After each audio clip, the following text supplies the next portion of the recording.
Il disparaît le dimanche 6 novembre, son corps est retrouvé dans un champ. 2 suspects pour le meurtre de Michel Amado et Yassia Madjour. 4 mois après le meurtre, l'auteur présumé est toujours en fuite. Une enquête ouverte après les aveux d'un cardinal.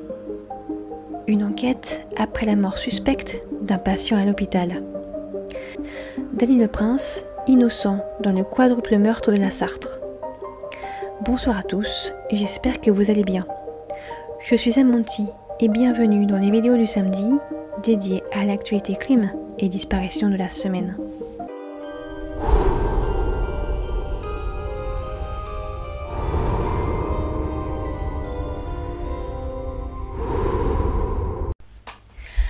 Il disparaît le dimanche 6 novembre, son corps est retrouvé dans un champ. Marc Legrégeois, 57 ans, quitte son domicile de Lézardrieux en Côte-d'Armor le 2 novembre. C'est une infirmière qui remarque sa disparition, alors qu'elle se rendait à son domicile pour lui prodiguer des soins. Marc Legrégeois part sans son téléphone portable.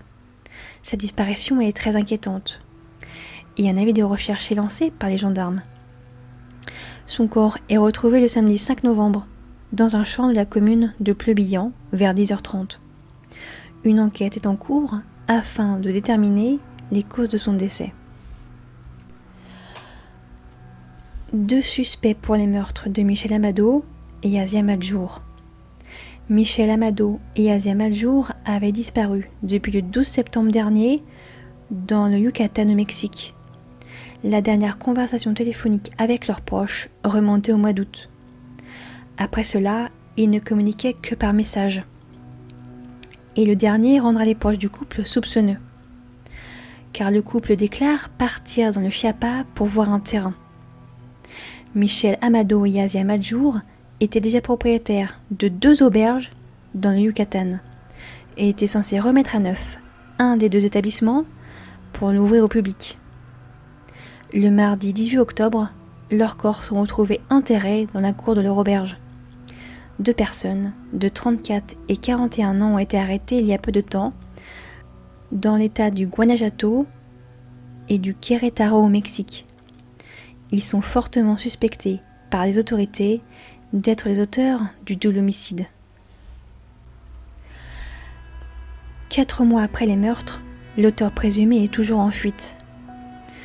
Souvenez-vous de Pouillastruc, le 4 juillet dernier. Un homme, Gabriel Fourmiguier, et son amante, Aurélie Pardon, sont assassinés dans le domicile de Gabriel vers 18h le 4 juillet. Des voisins déclarent avoir vu un homme partir du lieu du crime à moto. Les soupçons se portent sur Cédric Tolline, le futur ex-conjoint d'Aurélie Pardon. L'homme a depuis complètement disparu. Sa moto est retrouvée dans la ville de Jaca en Espagne. Le dernier contact que les gendarmes et les policiers ont eu avec Cédric révèle que l'homme voulait mettre fin à ses jours. Mais, en l'absence de corps, les autorités françaises et espagnoles restent vigilantes. L'homme pourrait très bien avoir refait sa vie ailleurs, quelque part dans le monde. Les recherches continuent. Une enquête ouverte après les aveux d'un cardinal. Depuis le mardi 8 novembre, le parquet de Marseille ouvre une enquête à la suite de révélations du cardinal Jean-Pierre Ricard, qui a avoué, je cite, avoir une conduite répréhensible envers une mineure, il y a 35 ans. Alors qu'il est simple curé, il aurait embrassé une enfant de 14 ans. Ce sont les parents de la fillette qui en ont parlé dès le mois de février. Les faits semblent donc prescrits, mais l'enquête est malgré tout maintenue, pour savoir si d'autres personnes sont impliquées ou s'il y a d'autres victimes. La jeune fille, âgée de 14 ans à l'époque, aurait aujourd'hui 49 ans. L'enquête se poursuit. Une enquête ouverte après la mort suspecte d'un patient à l'hôpital. Une femme de 77 ans décède au CHU de Dijon-Bourgogne le 31 août dernier dans des circonstances troublantes pour ses proches. Il porte plainte en septembre. Une enquête est en cours pour en avoir le cœur net. Hospitalisée pour une fracture du fémur, elle devait être à jeun pour être opérée. Mais n'étant pas prioritaire, cette simple opération est reportée plusieurs fois. La femme de 77 ans sera donc restée plusieurs jours sans nourriture, selon ses proches, avant de tomber dans un coma profond, puis de décéder à la fin du mois d'août. Le CHU affirme lui que des repas lui ont été apportés après chacun des reports de l'intervention. Le dossier de la patiente le confirmerait. La patiente souffrait de diverses comorbidités et le report de son opération aurait dégradé son état de santé.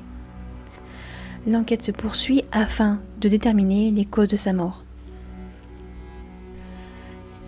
Danny le Prince, innocent dans le quadruple meurtre de la Sarthe. Retour en arrière. Nous sommes le 4 septembre 1994 dans un pavillon de Torrégny-sur-Dué. Brigitte, 36 ans, Christian, 34 ans, Sandra, 10 ans et Audrey, 6 ans sont tués dans la soirée du dimanche 4 septembre 1994, peu de temps avant d'aller se coucher. L'unique survivant du massacre est Solène, 2 ans, qui devait déjà dormir au moment du quadruple meurtre. L'affaire fait les gros titres. Le quadruple meurtre fait trembler la Sarthe et ses habitants. Qui a bien pu tuer presque toute la famille Le Prince à coups de feuilles de boucher? Le 7 septembre, les gendarmes reçoivent un appel. C'est Martine Le Prince, épouse de Danny Le Prince, frère aîné de Christian.